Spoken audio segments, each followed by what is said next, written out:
before load shedding deals with us, Chair. Oh, we're going to be dealt with. Surely. One way or another, Chair. One way or another. Yes, Chair. Then we must proceed accordingly. Can we request... Morning, sorry, Chair. Yeah. Chair, another apologies from Mamo Stein, who's going to join the meeting late. Thanks, Chair. She is here. Okay. Oh, okay. Are we good? Sihlalo. Kunjani namhlanje? Nkosiyanceda Mthembu ku-right. Siyaphila nathi mamtshweta kabi khona. Sihlalo, mandi apologize in case I'm also in East London. And then it gets load shedding here. And load shedding ithanda uhamba network. Ukuba kwenzekile sihlalo simane siqhawuka okanye mhlambi sawuthi as we proceed with our meeting mhlambi ke sawumndawuke ndimute ivideo ezixesha lihamba uba ngaba iyanyanzeleka loo meko ndicela nindixolele committee. No, well noted, but I think most of us today will have to rely on ensuring that our gadgets are off on video mode to ensure that we have a smooth process in the deliberations. With load shedding, we're going to be very challenged. So myself and Honorable Mahlatsi, who always complains about the network in Acacia Park, will be very challenged, but I hope we can be able to navigate through it all. All right. Yeah, let us Makakaza kuqala lakho, any other apologies, or you covered? No, I'm covered, Chair, thanks. Okay. No, thank you. Metlape, how are you?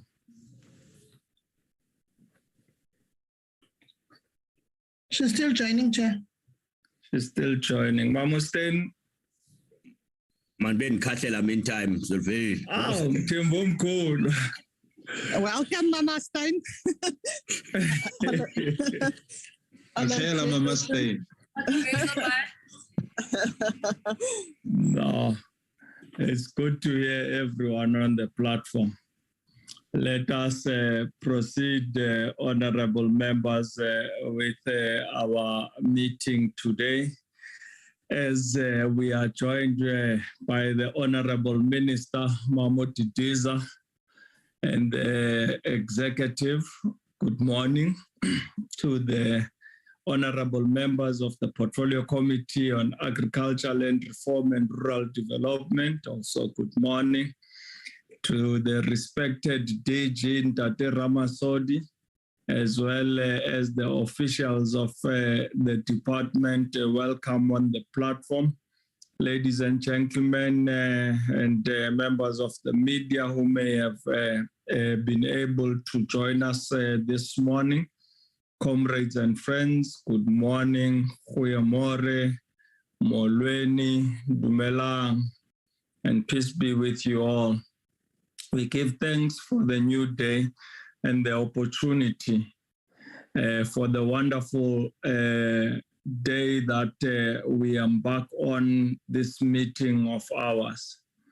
It is great to be back here again, as we have another chance to make good on the extraordinary, profound duty the people of the Republic have entrusted us with as the collective of judiciary, executive, government, the legislature, and the committees of parliament. Collectively, honorable members, the aspirations of the nation lies on our shoulders, as through this portfolio committee and Parliament, the instruments have been fashioned to create a better life for all. It was in this spirit, honorable members, that when South Africa's first democratically elected president, Nelson Rolihlahla Mandela, bid the Parliament farewell on the 26th of March 1990, ahead of that year's election, he told MPs, I quote, "It had been a profound privilege to be accountable to this Parliament," close quote. Accountability is not a stick to beat the non-compliant, Recording in progress. non-responsive, and the errant. It is first and foremost an opportunity for us to fulfill the highest calling of our celebrated constitutional democracy. It is in this spirit, honorable members, that His Excellency President Thabo Mbeki reminded us that, I quote, "Parliament is the mouthpiece, the eyes, and the service delivery, ensuring machinery of the people. No doubt it is an irreplaceable feature of good governance in South Africa," close quote. We had the unfortunate but necessary occurrence last week, honorable members, of having to request in the spirit of good governance that a presentation be recalled as it did not adequately address the questions raised by this portfolio committee. We trust that that action was taken in the spirit in which it was intended, in order that we as a collective can give full expression to serving our people. The portfolio committee has scheduled this briefing today by the Department of Agriculture, Land Reform and Rural Development, as well as the National Agricultural Marketing Council, to assist the committee to gain a better understanding of market access and trends, as well as the current practice with respect to export markets and export agents, including livestock agents, which form part of the proposed Agricultural Produce Agents Amendment Bill. In our invitation to the Minister, honorable members, we asked the department to brief the committee on the overview of the operational and regulatory environment for agricultural export and export marketing in South Africa. We further, honorable members, requested that the presentation should include, but not be limited to, the regulatory framework, existing legislation, and policies that regulate export marketing, including implementation weaknesses or limitations.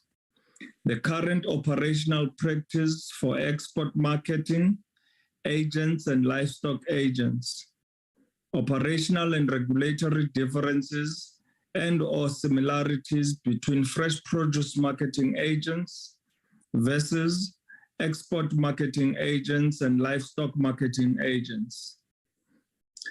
The NAMC was requested, honorable members, to brief the committee on the status of market access and market trends in the agricultural sector, including the key findings and recommendations of Section 7, Investigation into National Fresh Produce Markets.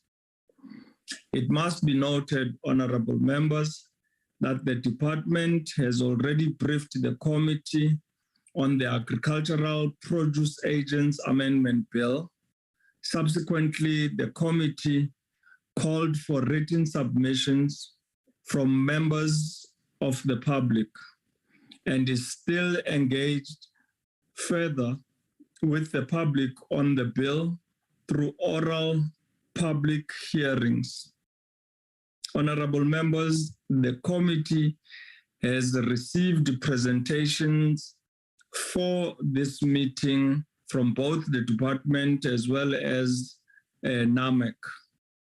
The extent to which they address the subject of this meeting, particularly more information from the department on the current practice and operations with respect to export agents and livestock agents, is what we are looking forward to. We must, honorable members, as a collective, avoid actions that do not adequately advance our respective roles, as this undermines the role of Parliament and of this portfolio committee, and hence our collective duty to serve the nation. It is in this spirit, honorable members, we welcome today's presentation on the Agricultural Produce Agents Bill, as well as the report on the market access for South African agricultural produce, both locally and internationally. The market trends in the agricultural sector in relation to production, input costs, and food prices, and the status of food availability in the country.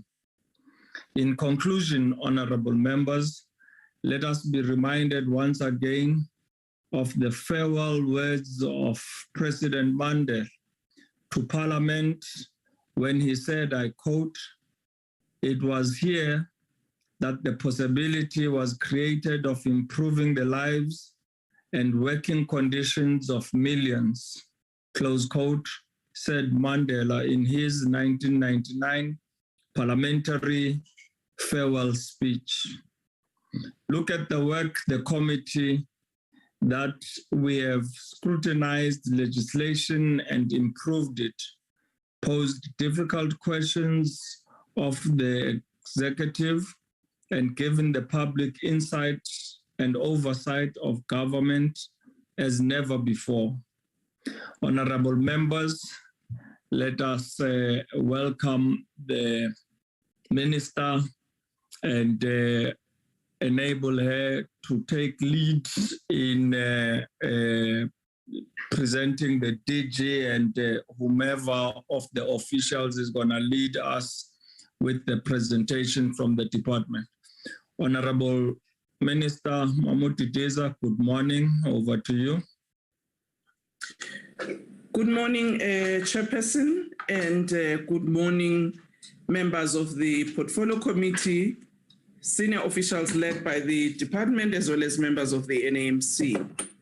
Firstly, I would like to congratulate all of you, women and men in this platform, and partners on the International Women's Day, which we're celebrating today.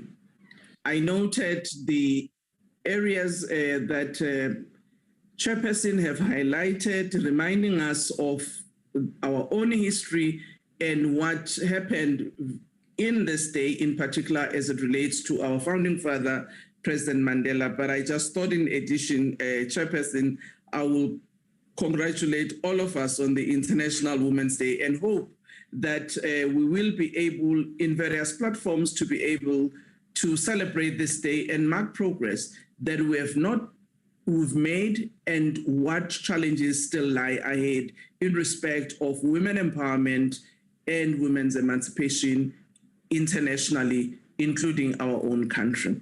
Chairperson, thank you very much. In preparation for the meeting, as you've said, there are specific questions that were raised to us when we last presented, which we have responded to in our presentation. Some of the matters we may not have covered it because they would have been covered in the National Agricultural Marketing Council's presentation, which deals broadly with the issue of marketing environment, both domestic as well as internationally. We also noted Chairperson, the areas that we have raised with the Director General yesterday in respect of our presentation, which we have improved, and we hope it does cover the issue that we have raised with us. In order for us not to waste time, I would actually, through you, Chairperson, hand over so that the department makes the presentation. I would ask to be released at 9:30 for the National Corona Council meeting and CCC, which starts at 9:30, Chairperson. Should it finish earlier, I will join the portfolio committee. Thank you very much. Thank you, Honorable Minister.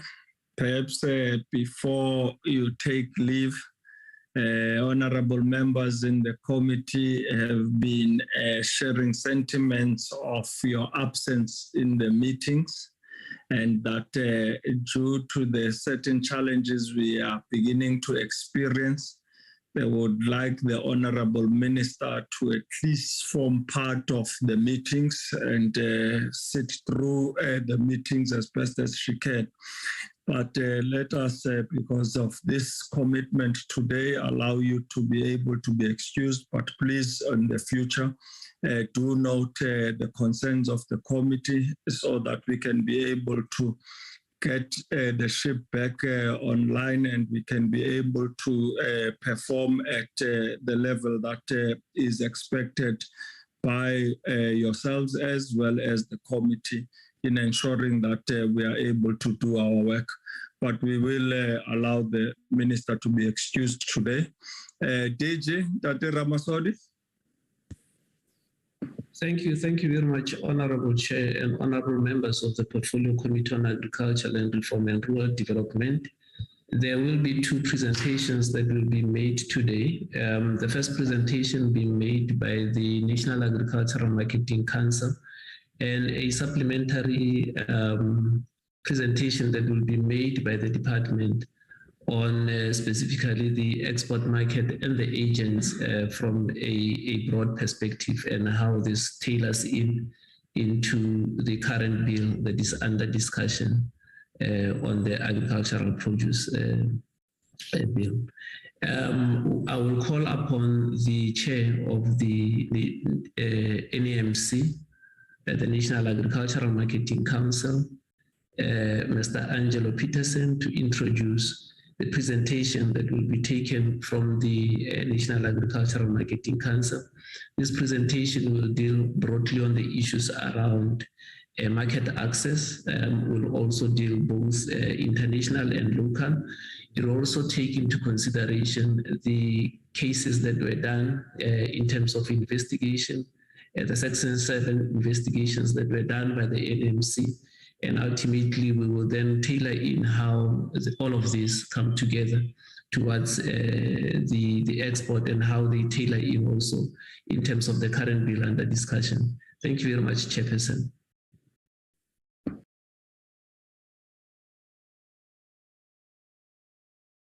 Thank you, Honorable Chairperson, DG, Deputy Minister, ladies and gentlemen, good morning.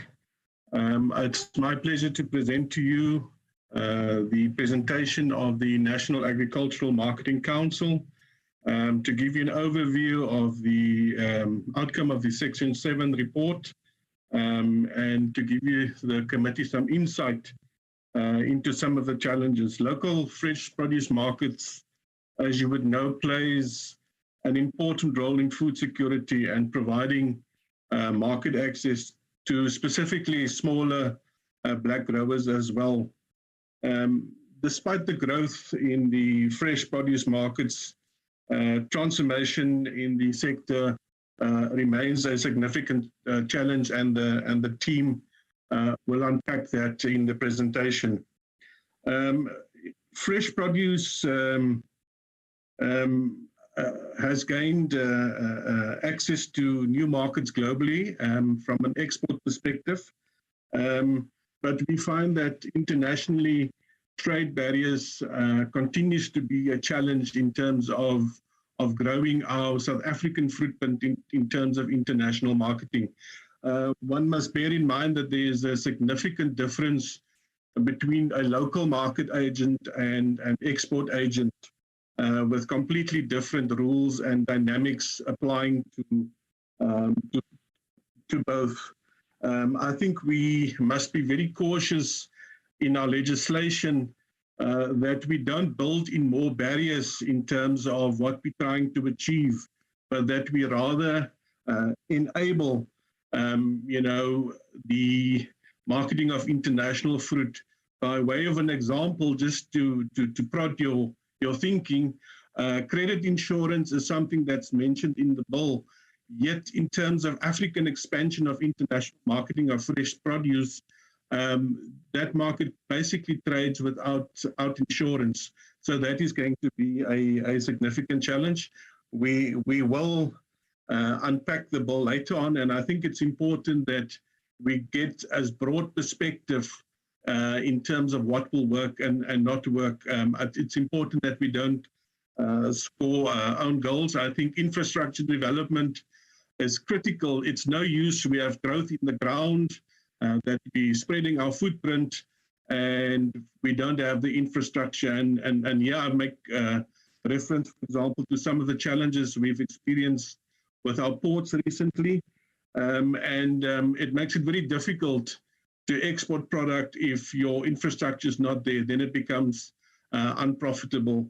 So we will touch on all of this. We will have healthy deliberation and debate. And I'm going to hand over to the CEO of the NAMC and Dr. Tempia to do the presentation. Simpiwe, please. Thank you, Chairperson. Thank you, Chairperson. Morning to the Honorable Chair and Honorable members, Minister, Deputy Minister, DG, and colleagues. Without wasting time, the team will be led, or the presentation will be led by Dr. Tempia, and there's a whole team here that is available to answer any questions after the presentation. Thank you, Chair.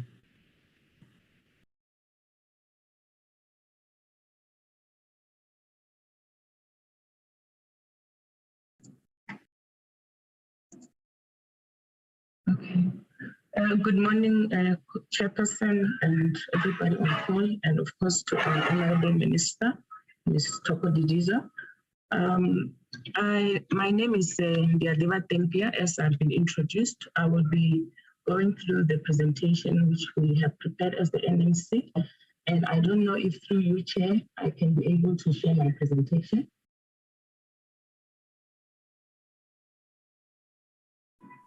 Yes, please go ahead and share it.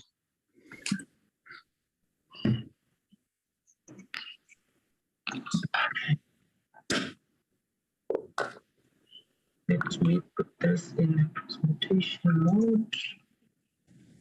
Okay. I'm going to switch off my video so long. Yeah, okay. Can you see my screen? Yes, we can see the screen. If you can enlarge the slide mode so we can see the slide. Okay, let me see if I can do that.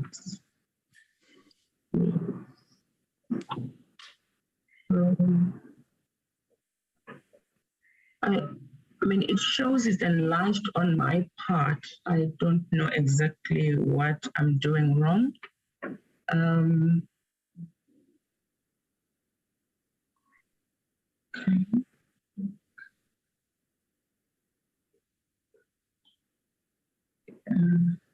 I'm not able to do this. Is it fine if that's fine? You may proceed. Thank you so much. As I said, this presentation is from the NMC, prepared by, of course, the Division for Markets and Economic Research Center of the NMC, and it will be the report that will be looking at the issues of market access in the agricultural produce, both locally and internationally. We'll be looking also at the market trends in the agricultural sector in relation to production, input costs, and food prices. And it will close off with the status of food availability in the country. please take note that this analysis is mostly descriptive and spans over a period of 10 years. And where the data was not available, of course, we restricted the years to the time where there was availability of data. Looking at the international market access in the agricultural sector between 2010 and 2020, what one actually discovers is that over the past decade, South African agricultural products have gained access into new markets globally. And that includes Africa, Asia, Americas, and Europe. And I think it must be acknowledged that this can be attributed to the continued support from the government intervention, as well as the collaboration between government and the private sector. And during this period that we have looked into, we realized that trade protocols were negotiated and new markets, especially in Asia, were opened for fresh produce such as your citrus, pomme fruits, and table grapes. Just zeroing on the issues of citrus fruit. So the countries, as I said, most of the market access was in Asia. So looking at these three countries, China, Philippines, and Thailand, we see that citrus exports to China have drastically increased until 2018, until a decline was recorded, a decline of about 31% in 2019. And exports to the Philippines were the lowest, while citrus destined for Thailand registered significant fluctuations over the years. For this country, the highest growth in quantity of citrus originating from South Africa were recorded in between 2012 and 2013 for China, and between 2018 to 2019 for the Philippines, and 2012 and 2013 for Thailand. And in terms of pomme, South Africa April exports destined for China and Taiwan increased over the years, under the years that we have been considering, mostly especially after 2017. And between 2014 and 2019, we see that Taiwan recorded some drastic changes in the value of imports of apples originating from South Africa. And we believe that this might have been driven by the drop in the volume of apples exported by South Africa, probably due to the prolonged drought that we experienced during those years. What is important is that we noticed that the highest drop of 50%, 52% in the volume of apple exports destined for Taiwan was recorded between 2018 and 2019 period. And in terms of the table grapes, since 2012, South Africa's value of table exports to China and Vietnam have exponentially increased. And while in the case of Thailand, the growth sprang from 0 to over 6.7 million by the end of 2020. And this, of course, this kind of a jump could have been the fact that the markets were opened and some trade negotiations or trade protocols were completed. And then there was this huge, growth in this level of exports. Just looking at the master plan, we have also noted that for some of the fresh produce that we are prioritizing includes your pears and avocados, table grapes, your oranges, your lychees, and other deciduous fruits. And the most countries that are being targeted here are the countries located in Asia. So it is foreseen that negotiation for market access and other relevant protocols will be undertaken to ensure that the master plan also plays a role in terms of market access into this regions or countries. Also, the other thing that we looked at has been the fact that South Africa has strategic markets in various countries or in various regions. And this actually takes place within different trade agreements. And just looking in Africa, we know that South Africa has a great potential to penetrate countries in Africa under the African Country Free Trade Agreements. And we looked at countries in East Africa, North Africa, and West Africa. And we notice that commodities with untapped export potential are maize, roast cane sugar, cane and bitter, beet sugar. And the value of the untapped export potential remains mainly in Kenya, where the identified commodities have been identified as having the highest export potential. Another trade agreement where South Africa also has some strategic markets is under the SADC EU and EPA trade agreements. In this trade agreement, countries such as the Netherlands, UK, Germany, France, and Italy, we realize that there are commodities with untapped export potentials for commodities such as your fresh, dried oranges, nuts, fresh grapes, as well as lemons. And then, of course, Germany has been identified as one of the highest, as the country with the highest value of untapped export potential for commodities such as the fresh grapes and your dried oranges. And what is important here is that in Europe, we realize that South Africa enjoys zero tariffs for most of agricultural commodities, but we have almost exhausted the potential for fruits exports. In terms of the SACU, EFTA, and FTA agreement, trade agreement, South Africa has strategic markets in countries such as Ireland, Norway, and Switzerland, and commodities that have been identified as the ones with the highest value of untapped export potential are fresh grapes, oranges, apples, wines, and wines of fresh grape. However, the challenge that we face here is that for some of the products that have been identified as having the highest value of untapped export potential face higher tariffs, as such as 77% for commodities such as fresh grapes. And this is particularly in Switzerland. Under the Mercosur trade agreement, grapes, oranges, and apples from South Africa currently face very high tariff rates in some of the Asian countries, such as South Korea, China, Thailand, and India. But these commodities, even though they have a highest export potential, the issue that we face there, of course, is high tariff rates. For an example, oranges, grapes, and wine of fresh grapes have the highest value of untapped export potential in China, while apples have the highest value in India, Thailand, and Vietnam. The problem that we face there is that some of the tariffs that we face as a country in some of these Asian countries can be as high as 50%. And just giving specific example, grapes and oranges face tariff rates of about over 40% and 50% in South Korea. And in India, apples and oranges face tariff rates such as 50% and 30% respectively. In terms of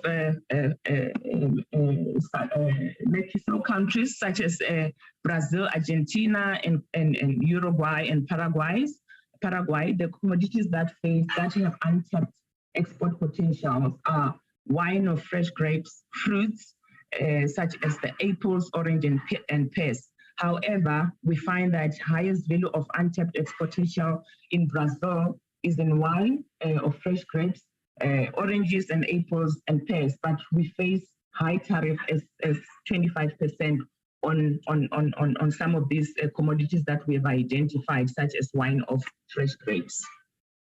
Some observations and policy implications from this analysis is that while South Africa has registered an increase in both in value and quantity of products destined for markets open during the past years, for the markets that are already open, there's potential for South Africa to still expand in global markets if necessary enabling factors are met. As I've alluded already, the high import tariffs duty faced by South Africa in these strategic markets remain a challenge. And as I said, we face tariffs as high as 77% in some of the countries.